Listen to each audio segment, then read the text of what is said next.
2024 లేదా 25లో డిగ్రీ లేదా బీటెక్ చదివారా? సాఫ్ట్‌వేర్ జాబ్ కోసం ఎదురు చూస్తున్నారా? అయితే కోడ్‌జ్ఞాన్ 100 డేస్ కోర్సులో చేరండి, జాబ్ సాధించండి.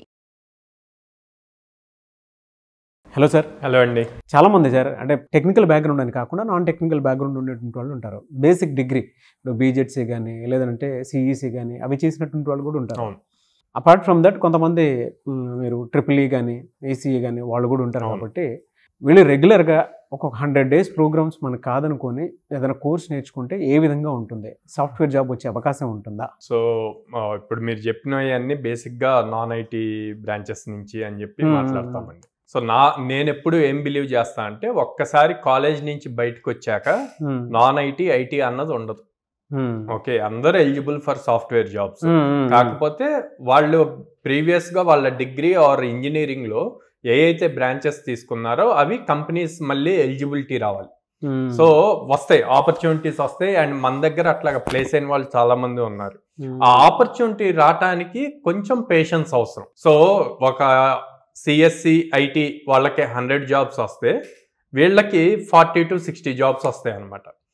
ఈ 100 జాబ్స్ వస్తున్నాయి, వీళ్ళకి రెగ్యులర్గా జాబ్స్ పడుతున్నాయి అన్న పేషెన్స్ కోల్పోకుండా కొంచెం వెయిట్ చేసి ఈలోపు స్కిల్ స్ట్రాంగ్గా బిల్డ్ చేసుకుంటే కనుక ఈజీగా మంచి జాబ్స్ వస్తాయండి. నాన్ ఐటీ ఐటీ అన్నది ఏముండదు. ఓకే, ఎందుకు చెప్తున్నాను అంటే చాలామంది స్టూడెంట్స్ పేషెన్స్ లేకుండా ఎప్పటికప్పుడు కంగారు పడుతూ అట్లా ఉన్న వాళ్ళు ఉన్నారు.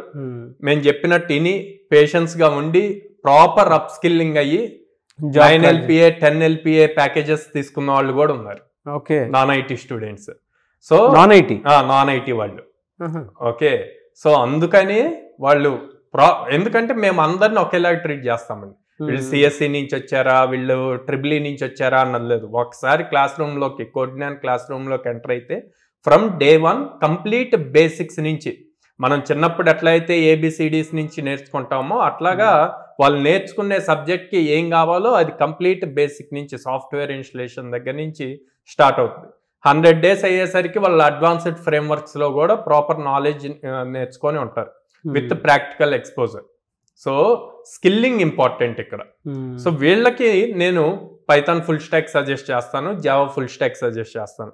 ఎందుకు Python full stack Java full స్టాకే సజెస్ట్ చేస్తా అంటే ఎవ్రీ ఫుల్ స్టాక్ ప్రోగ్రాంలో మనకి ఫ్రంట్ ఎండ్ ఉంటుంది. ఫ్రంట్ ఎండ్లో HTML CSS JavaScript cover అవుతాయి. బ్యాక్ ఎండ్లో పైథాన్ ఆర్ జావా ఉంటుంది. డేటాబేస్కి SQL కవర్ అవుతుంది. అండ్ ఈ అన్ని కంబైన్ చేసి ఒక ప్రాజెక్ట్ బిల్డ్ చేసి దాన్ని డిప్లాయ్ చేయడానికి క్లౌడ్ వాడతాము, డెవాప్స్ ఫీచర్స్ వాడతాము. సో ఇన్ని కవర్ అవుతాయి. నేను 5 డిఫరెంట్ థింగ్స్ మాట్లాడాను. ఈ 5 డిఫరెంట్ థింగ్స్ కి డిఫరెంట్ జాబ్ ఆప్షన్స్ ఉంటాయి. For suppose front end only HTML CSS Java script తీసుకుంటే ఫ్రంట్ ఎండ్ డెవలపర్ అని వస్తుంది, జావా స్క్రిప్ట్ డెవలపర్ అని ఉంటుంది, HTML CSS web technologies developer, software engineer అని వస్తుంది. అదే మీరు పైథాన్ ఆర్ జావా నేర్చుకుంటే బ్యాక్ ఎండ్ డెవలపర్ అని వస్తుంది, సాఫ్ట్వేర్ డెవలపర్ అని ఉంటుంది, రెస్ట్ API డెవలపర్ అని, ఇట్లా మల్టిపుల్ జాబ్స్ వస్తాయి.